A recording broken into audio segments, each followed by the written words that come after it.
TV Câmara, a TV do povo de Natal.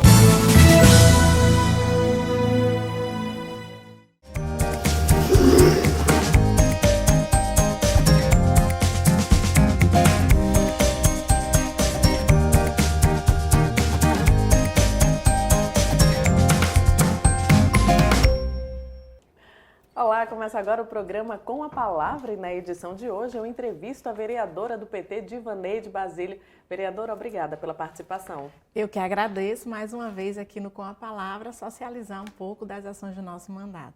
Vereadora, a senhora foi eleita presidente municipal do PT. Como é que a senhora se sente tendo mais essa responsabilidade? Eu me sinto muito honrada. É a segunda vez que o partido em Natal terá uma presidenta mulher. A primeira foi Vilma Aparecida, que é uma militante histórica e acho que em sua memória, inclusive o nome da nossa chapa era a chapa Vilma Aparecida, em nome da memória dessa lutadora, nós fizemos um espaço de debate durante o processo de discussão do PED, que foi muito importante. Também é importante ressaltar que as eleições diretas no PT proporcionam que todos os filiados e filiadas, militantes, participem da discussão e assim a gente pôde dialogar sobre isso também, a importância de ter uma mulher na presidência do partido, fazendo esse debate para que mais mulheres também se sintam parte desse processo. Vereadora, como está a participação das mulheres na política? Ainda precisa ter um levante maior dessa parte da população? Ainda precisa ter um levante maior. No Partido dos Trabalhadores e das Trabalhadoras, nós temos paridade de gênero em todas as direções, ou seja, 50% de todas as direções tem participação de mulheres. Mas a gente precisa avançar ainda mais.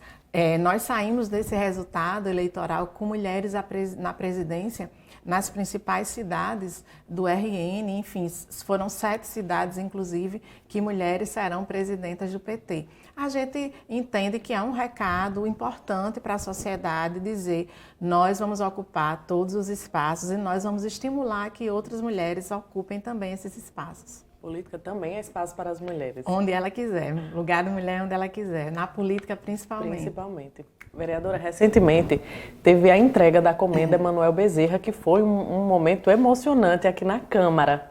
Como é que foi participar, ser propositora dessa iniciativa?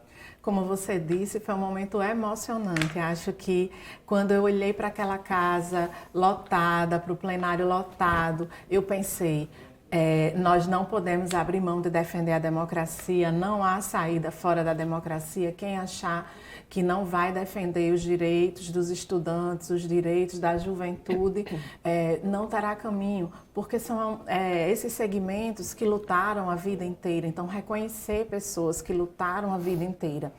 E num momento como esse, na atualidade, na atual conjuntura de perdas de direitos, reforçar a democracia é um dever nosso, porque o parlamento é justamente a casa da democracia, a casa em que as pessoas têm que emitir suas opiniões, que as pessoas vão votar, e não haverá mais parlamento se não houver democracia. A gente tem que chamar a atenção da sociedade para isso. Há parlamentares legislando para o fim da democracia e a gente tem que resistir em todos os espaços. A Comenda Emanuel Bezerra foi esse momento onde a gente homenageou estudantes, onde a gente teve a presença de Arthur Santa Cruz, irmão de Felipe Santa Cruz, que trouxe sua história. Foi um momento que homenageamos a governadora, que é a única mulher governadora do país, ainda nesse debate sobre mulheres. Muito importante a presença dela, a primeira governadora de origem popular aqui no Rio Grande do Norte. Portanto, foi uma noite que a gente trouxe estudantes, jovens e a defesa da democracia para um lugar central.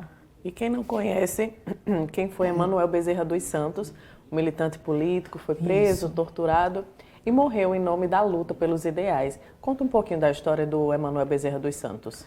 Como você disse, ele morreu em nome dessa luta e foi em setembro a sua morte, e é por isso que a Comenda acontece justamente em setembro. E setembro para a gente também tem esse significado da nova primavera, e a gente acredita que essa nova primavera vai acontecer com a força da democracia, com a força da juventude, com a força das mulheres.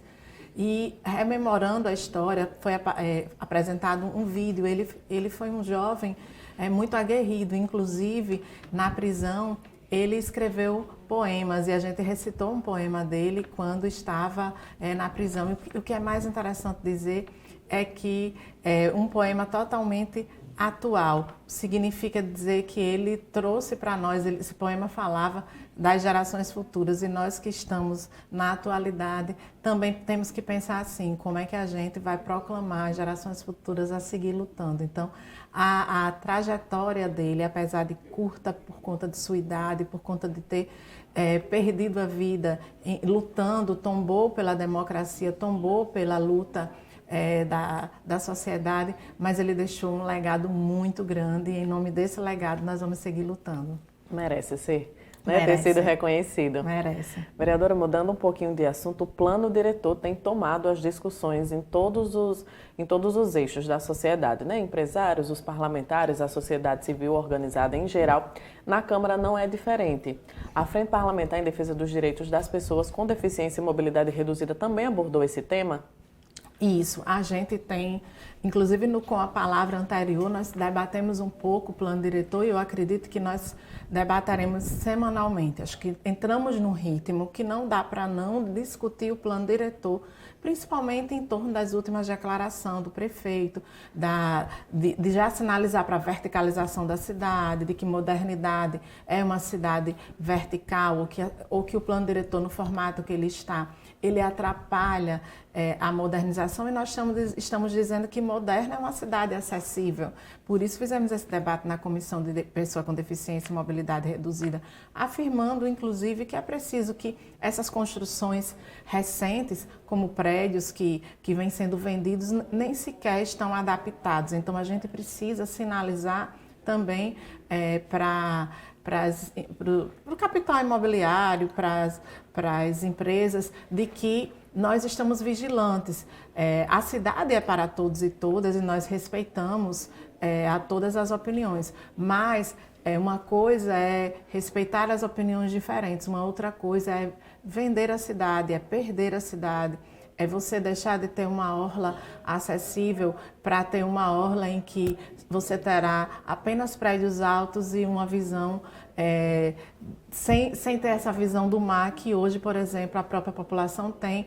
A gente não tem ainda uma cidade arborizada o suficiente, então ela nem é arborizada e ela vai ser vertical. Onde estará a ventilação dessa cidade para quem vive nela? A gente tem que fazer várias perguntas diariamente sobre o que é o plano diretor, como ele ainda precisa ser regulamentado, porque o plano diretor rege a organização da cidade. O que se constrói, como se constrói, né? Como se organiza a cidade, reconhece áreas de interesse cultural, reconhece áreas de interesse, por exemplo, social, e nós queremos debater isso. Nós queremos dizer que onde não foi regulamentado ainda precisa, e discutir áreas como o centro, como a Ribeira. Vamos olhar para esse espaço como área de interesse cultural, vamos aproveitar a revisão desse centro para isso. Isso é moderno, isso é bem moderno. Vereadora, não diferente, né, desse debate na Comissão de Pessoas com Deficiência e Mobilidade Reduzida, assim também na Comissão de Direitos Humanos, é um assunto que merece atenção.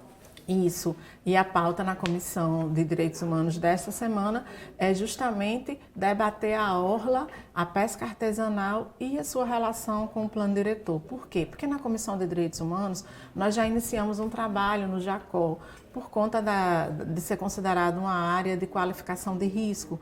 E ali tem pessoas que estão lutando para seguir vivendo na sua comunidade, ter essa comunidade revitalizada. Então, nossa preocupação é que a cidade exista para quem vive nela e que garanta esse direito humano, o direito ao trabalho, o direito à orla. Então, os moradores dessa região também nos procuraram, uma vez que a gente já fez visitas a essas comunidades, e eles nos procuraram dizendo: nós queremos a orla para nós, nós queremos que o plano diretor contemple nossos pedidos. E nós achamos que é razoável entender que direitos humanos passa pelo direito das pessoas a terem sua própria orla, a terem seu próprio meio de vida e terem também qualidade de vida. Acho que isso, sobretudo, é um dever nosso como legisladores e legisladoras. As pessoas precisam se sentir pertencentes, né? Àquele local que estão morando, estão vivendo.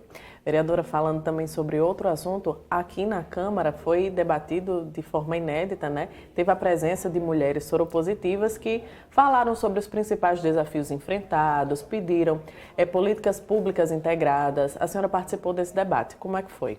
Isso, a Frente Parlamentar em Defesa dos Direitos da Mulher, que é presidida pela vereadora Júlia Arruda, mas todas nós, mulheres da bancada de mulheres da Câmara, participamos dessa frente. E nessa última reunião eu sugeri esse tema em função de já ter aparecido na Semana LGBT, numa audiência que o nosso mandato fez sobre o Plano Municipal de Mulheres. Surgiu esse debate, a importância de debater as mulheres convivendo com HIV/AIDS. Nós sugerimos e nós conduzimos essa última reunião, foi muito importante porque nós percebemos que é fundamental ter uma ação conjunta entre as secretarias, e aí foi importante porque a gente tem a Secretaria de Saúde do município, a Secretaria de Mulheres do município, assim como nós também temos a Secretaria de Saúde do Estado, o departamento específico que cuida dessa pasta, e o debate se deu em torno disso, de pensar uma ação integrada. Na oportunidade, uma mulher representante da Associação de Mulheres Acometidas por Lúpus, que é a PALES, trouxe justamente essa questão, leu uma carta de uma outra integrante da Associação de Mulheres Acometidas por Lúpus, que além de ser acometida por lúpus, é soropositiva. Então, trouxe um alerta para nós. A gente precisa pensar como a gente atende mulheres que já têm uma dupla imunidade comprometida com essas duas, por exemplo, situações, lúpus e HIV/AIDS. Então, a gente precisa olhar para essas políticas e pensar que se o ser humano existe de forma integrada, inclusive suas demandas não são iguais, uma mulher com lúpus já requer uma série de atenção. Agora você imagina uma mulher com lúpus que também é soropositiva, assim como as mulheres grávidas, as gestantes, inclusive os dados que foram discutidos de que tem aumentado a feminização da AIDS, que muitas gestantes no início da gravidez não têm soropositividade, né, confirmada, e lá para o final, ou seja, contraem justamente de seus maridos, companheiros. Isso nos chama também a atenção para pensar como a gente vai fazer esse debate de formação também com as famílias. Vereadora, e antes da gente encerrar o programa, recentemente foi aprovado em plenário, em sessão ordinária, um projeto que muda de vigia para guarda patrimonial. O que é que muda com essa nomenclatura? Esse é um projeto da então vereadora à época, Natália Bonavides, que eu subscrevi. E eu subscrevi justamente para que ele pudesse seguir tramitando, por entender que ele é muito importante. Porque os vigias patrimoniais hoje, eles já trabalham como guardas patrimoniais, mas a legislação era muito antiga e não os reconhecia.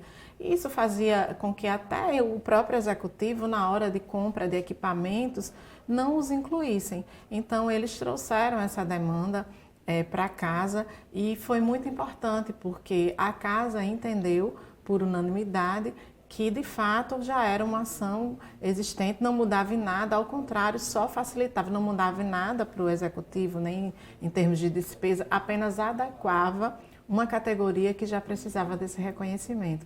E aí a gente teve a oportunidade, o sindicato nos procurou, o Sincenat, por várias vezes nós fizemos reuniões com os funcionários, os servidores que nos procuraram, a associação também na sequência nos procurou, mas é importante dizer que foi um reconhecimento para esses servidores que já lutam e que guardam o nosso patrimônio, né? Então logo precisam ser valorizados de forma adequada. Vereadora, e brevemente, só uma última pergunta para a gente encerrar nossa entrevista. O SINT, o Sindicato dos Trabalhadores em Educação, completa 3 décadas de atuação.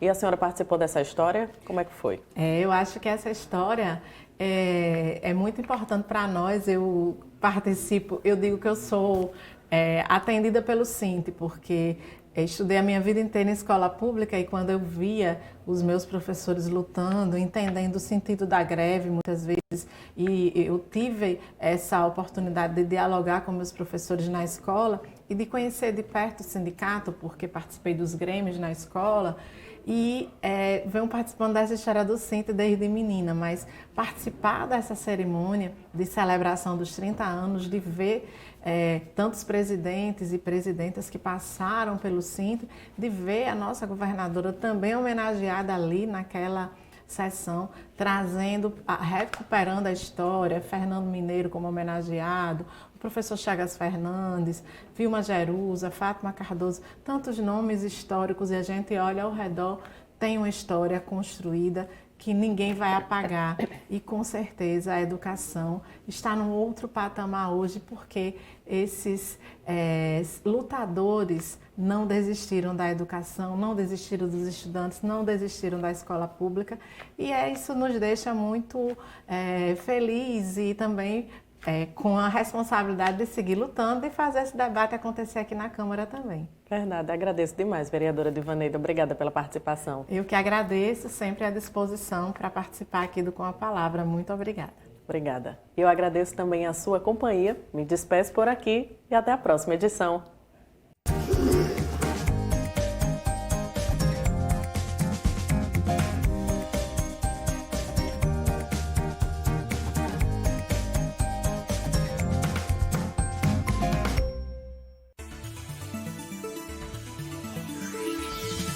TV Câmara, a TV do povo de Natal.